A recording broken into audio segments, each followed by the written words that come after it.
গভীর সমুদ্র থেকে নিখোঁজ হয়ে যাওয়া মৎস্যজীবী ট্রলার উদ্ধার করে আনা হলো গোসাবায়।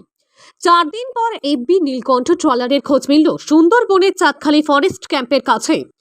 4 দিন ধরে উত্তাল সমুদ্রে ভাসতে ভাসতে বাংলাদেশ সীমান্ত লাগোয়া চাঁদখালি জঙ্গলের কাছে ট্রলারটিকে ভেসে থাকতে দেখতে পায় বন দপ্তরের আধিকারিকরা।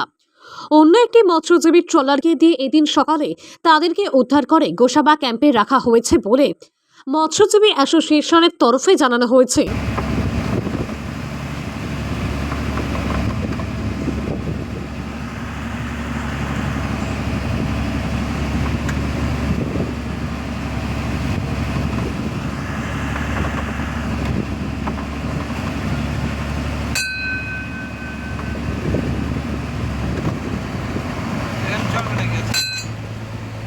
ট্রলারটা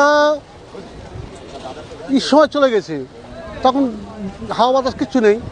তারপরে এরকম হাওয়া হবে বুঝতে পারেনি, তখন জাল টাল পেতেছে, ঝট করে এরকম পাখা ঘুরছে না। তারপরে একজনে টানলো, সে টেনে আর আনতে পারছে না।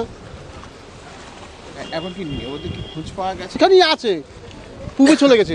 ও ট্রলার ক্ষতি হবে না। কতজন আছে ট্রলারে? 19 জন। সব কি এখানেই বাড়ি ড্যাম হারবার? হ্যাঁ, দুজন লোক নয় বাইরে। তো কোনো কোস্টগার্ড বা কিছু কি তাদের? হ্যাঁ, কোনো যোগাযোগ করা গেছে? না, ওদের সাথে কথা বলা হয়েছে। মৎস্যজীবীদের সঙ্গে কথা হয়েছে? হ্যাঁ। তার কিরাম আছে কি বললো?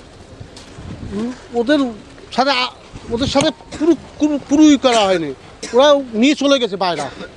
4 দিন ধরে যে ট্রলারটা নিখোঁজ ছিল 16 জন ফিশারম্যান সহ এফবি বাবা নীলকণ্ঠ, ওর আজকে সকালে একটা খবর পেলাম যে আমাদের যে গোসাবা যে আইল্যান্ডটা আছে, গোসাবা আইল্যান্ডের কাছাকাছি, যেমন আমাদের বাংলাদেশ এবং ভারতের বর্ডার, যেখানে বিএসএফরা পাহারা দেয়, ওটা হচ্ছে চাঁদখালি ফরেস্ট যে ক্যাম্প, ওই ক্যাম্পের কাছে একটা খাল আছে, ওটা হচ্ছে গুনন খাল।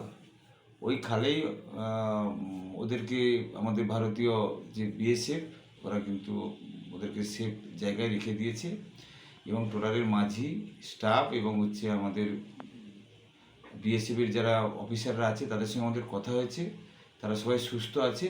অ্যাকচুয়ালি ওটা হয়েছিল কি, যেখানে ট্রলারটা ছিল ওখান থেকে ওই বাতাসে ওদেরকে ঠেলে একেবারে ওই জঙ্গলের ধারে, যেটা হচ্ছে ভারত বাংলাদেশের জঙ্গলের ধারে, যেটা হচ্ছে গোসাবা, ওইখানেই হচ্ছে ওদেরকে ঠেলে রেখে দিয়েছিল।